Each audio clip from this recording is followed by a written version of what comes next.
પાડેલીવાડી બધાને ખબર છે ને? આપણા આદિવાસીઓના ઝૂંપડા તોડવા માટે વન વિભાગના કર્મચારીઓ પોલીસ અધિકારીઓને લઈને ગયા, લાઠીચાર્જ કર્યો, 27 જેટલા ટીયર ગેસ છોડ્યા, 50 રાઉન્ડ ફાયરિંગ કર્યું અને આપણા આદિવાસીઓએ આપણી અસલી ઓળખ બતાવી અને જે પાડલિયામાં થયું ત્યારે આ સરકારને કહેવા માંગીએ છીએ, અમારા આદિવાસીઓ સાથે આ જ પ્રકારના અન્યાયો થતા રહેશે તો અમે ગાંધીનગરની દિશા પકડીશું, ગાંધીનગરના રસ્તા પકડીશું અને સત્તામાં બેઠેલા ભાજપના નેતાઓ સાથે પાડલિયાવાડી કરવા પણ અમે તૈયાર છે. ક્યાં સુધી અમે લડેંગે જીતેંગે કરીશું? ક્યાં સુધી અમે જિંદાબાદ મુર્દાબાદ કરીશું? ક્યાં સુધી અમે આવેદન નિવેદન કરીશું? હવે અમારી પાસે આવેદન નિવેદન કરવા માટેનો સમય નથી. અમારે શિક્ષકો માટે આંદોલન કરવું પડે, અમારે પીવાના પાણી માટે આંદોલન કરવું પડે, અમારે સિંચાઈના પાણી માટે આંદોલન કરવું પડે, અમારે રોડ રસ્તા માટે આંદોલન કરવું પડે, અમારે રોજગારી માટે આંદોલન કરવું પડે, અમારે પાકના ભાવ માટે આંદોલન કરવું પડે, અમારી જમીનો બચાવવા માટે આંદોલન કરવું પડે. તો હવે આંદોલન જિંદાબાદ મુર્દાબાદ લડેંગે જીતેંગે બંધ. હવે આ સરકાર સામે પાડલિયાવાડી કરવા માટે બધાએ તૈયાર થઈ જવું પડશે. આપણા ઘરમાં જે તીરકામઠા મને હમણાં આપ્યા છે એ તીરકામઠા હું પણ ભેગા કરીને ઘરમાં મૂકું છું. મને પાલિયા મળે છે પણ ભેગા કરીને મૂકું છું.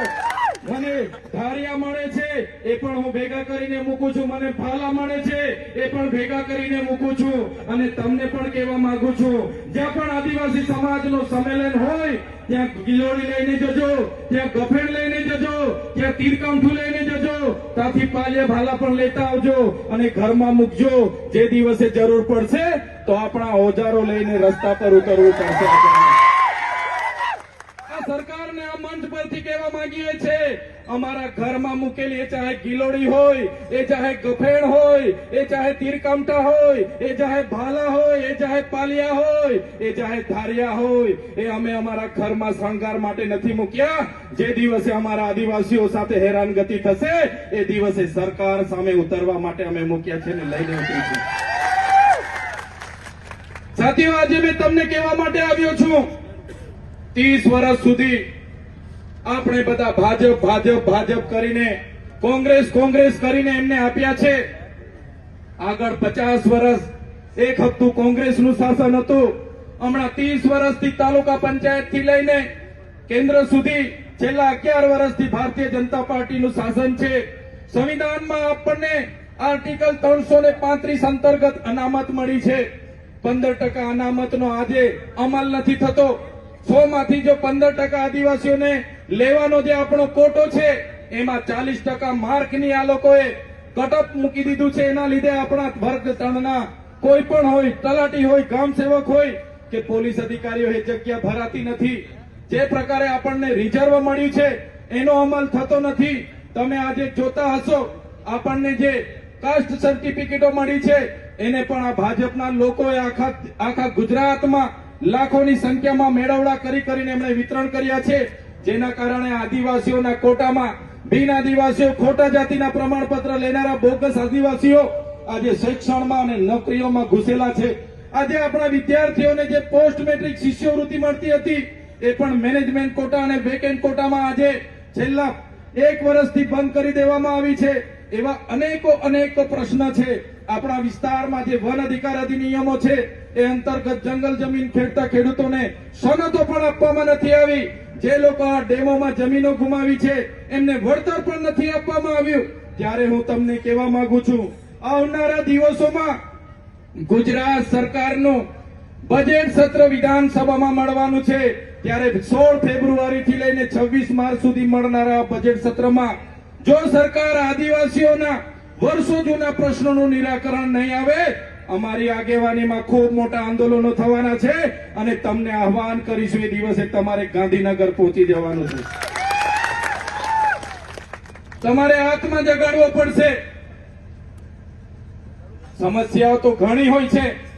5 વર્ષ સુધી તમારે પાણીની સમસ્યા હોય, રોડની સમસ્યા હોય, શિક્ષણ નથી મળતું એની સમસ્યા હોય, તમારે અનેક સમસ્યા આવે ને ચૂંટણી આવે, કોઈ ગામમાં આવે અને ગામમાં આવીને નાસ્તાની વ્યવસ્થા કરે, પીવાની વ્યવસ્થા કરે, સાડીની વ્યવસ્થા કરે એટલે 5 વર્ષની સમસ્યાઓ ભૂલીને તમે એ જ કમળનું બટન દબાવીને આવી જાઓ છો, ત્યારે મારા વડીલો, મારી માતાઓ, મારા ભાઈઓ, મારા યુવાનોને હું કહેવા આવ્યો છું, હવે તમારા આત્માને જગાડવાની જરૂર છે, તમારા સ્વાભિમાનને જગાડવાની જરૂર છે. આ મંચ પર બેઠેલા એક એક યુવાનનો ચહેરો તમે જોઈ લો, એક એક વડીલનો ચહેરો જોઈ લો, એક એક બહેનોનો ચહેરો જોઈ લો. હર હંમેશ તમારા માટે અમે લડતા તમને દેખાઈશું. અમારા વિડીયોમાં તમે અમને અવાજ ઉઠાવતા જોયા હશે, તમારા માટે લડતા જોયા હશે. ત્યારે આવનારા દિવસોમાં એમના નેતૃત્વમાં તાલુકા જિલ્લા પંચાયતોની ચૂંટણી લડવાની છે, એમાં તમે મેદાનમાં ઉતરી જાઓ અને આમ આદમી પાર્ટીની તાલુકા જિલ્લા પંચાયત બનાવવા માટે તમે તૈયાર થઈ જાઓ, લડવા તૈયાર થઈ જાઓ. એ વાત કરવા માટે અમે તમારી વચ્ચે આવ્યા છે સાથીઓ. ભાજપના નેતાઓને તમે જોયા હશે, કોઈને ધમકી આપતા હશે, પીવાના પાણીની ઝૂંપડું નહીં આપવાની ધમકી આપતા હશે, અનેક પ્રકારની ધમકી આપતા હશે. જ્યારે આમ આદમી પાર્ટીનો માણસ તમારા માટે કામ કરવા માટે લડતો હોય છે. મારા વડીલો, યુવાનો, માતા બહેનો સૌ તમે અહીંયા ઉપસ્થિત થયા છો. હું તમને વિનંતી કરવા માટે જ આવ્યો છું. હું એક નાનો માણસ છું, મારી સાથેના લોકો પણ નાના નાના છે. સરકાર એમની છે, પોલીસ એમની છે, કોર્ટ પ્રણાલીઓ એમની છે, કલેક્ટર એમના, એસપી એમના, આખું તંત્ર, યંત્ર, મંત્ર, સૌરત તો એમનું છે. ત્યારે અમે એકલા એમની સાથે લડી નથી શકતા. તમે બધા અમારી સાથે છો, તમારા આશીર્વાદ અમારી સાથે છે, એ જ અમારી હિંમત છે. ત્યારે આવનારા દિવસોમાં પણ આ સરકાર સામે ન્યાયની લડત માટે તમારો બધાનો સહકાર જોઈએ છે. અમને એકલા લડવા જઈશું તો આ સરકાર અમને પણ જેલોમાં નાખે છે. તમને બધાને ખબર છે, મારા જેવા હું એક સરકારી વિસ્તરણ અધિકારી, ખેતીવાડી અધિકારી માટે માંથી રાજનીતિમાં આવ્યો, છતાં મારા પર આ સરકારે 19 જેવી ખોટી એફઆઈઆરો કરી 7 વાર મને જેલમાં નાખ્યો. હમણાં 3 મહિના પહેલા મને વડોદરા જેલમાં નાખ્યો હતો અને ત્યાં પણ મને ડરાવવામાં આવ્યો, ધમકાવવામાં આવ્યો, વેદના આપવામાં આવી. મારા પરિવારની સાથે મુલાકાત નહીં આપવામાં આવે, મારા વકીલ સાથે મુલાકાત નહીં આપવામાં આવે. મેં તેમ છતાં તમારા માટે એ ભાજપમાં જવાનું નક્કી વિચાર્યું. મેં આદિવાસીઓ માટે લડવાનું વિચાર્યું અને તમને કહેવા માટે પણ અમે આવ્યા છે. જો આદિવાસીઓને જરૂર પડશે, જો સમાજની વાત હશે અને સમાજના હિતની વાત હશે, તે દિવસે ઉપર બેઠેલા તમામ લોકો સૌથી આગળ તમને જોવા મળશે. તમે જોયું હશે, એક સામાન્ય બાબતમાં ભાજપના નેતાઓના ઇશારે જે પ્રકારે અમારી ધરપકડ થઈ, એક સામાન્ય બાબતમાં કોઈ ઘટના નહીં હોય છતાં અમને સેશન કોર્ટમાં રજૂ કરવામાં આવ્યા, સેન્ટ્રલ જેલમાં રાખવામાં આવ્યા અને એક ધારાસભ્ય તરીકે, એક લોકપ્રતિનિધિ તરીકે અમે સત્તા પર હોવા છતાં, બંધારણીય પદ પર હોવા છતાં 80 દિવસથી પણ વધારે અમને જેલમાં રાખવામાં આવ્યા.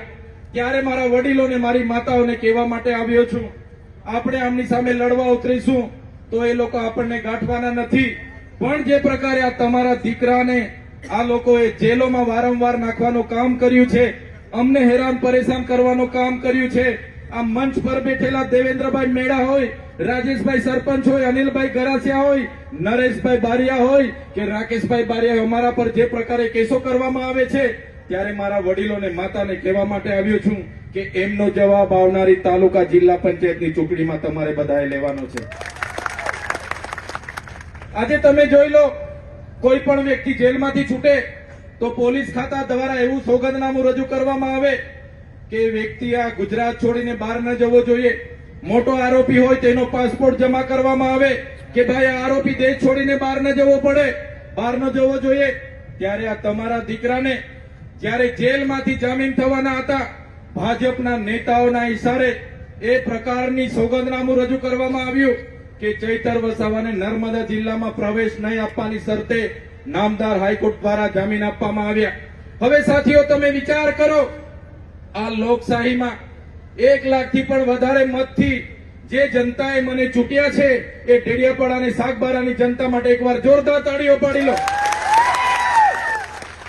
કેમ કે જનતાએ 1 પણ રૂપિયાની લાલચ વગર, 1 પણ બિયરની બાટલી વગર, 1 પણ બિયરના કોટર વગર મને 1 લાખથી પણ વધારે મત આપીને વિધાનસભામાં મોકલ્યો છે.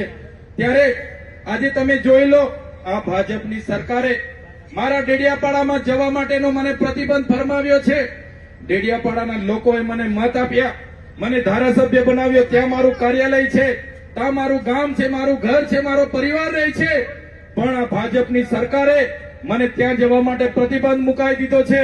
પોલીસ 24 કલાકે મારી નજર રાખે છે, મારા મોબાઈલોનું રેકોર્ડિંગ કરે છે અને હર હંમેશ મારા લોકેશન હોય કે બધું મારું ધ્યાન રાખે છે. ત્યારે મેં આ ભાજપની સરકારને આ મંચ પરથી કહેવા માંગુ છું, તમે મને ડેડિયાપાડાથી બહાર કાઢી દેશો, તમે મને નર્મદા જિલ્લાથી બહાર કાઢી દેશો, પણ આ ચૈતર વસાવા અમારા લોકોના દિલોમાં રહી છે, ત્યાંથી ક્યારે બહાર નથી કાઢી શકવાના.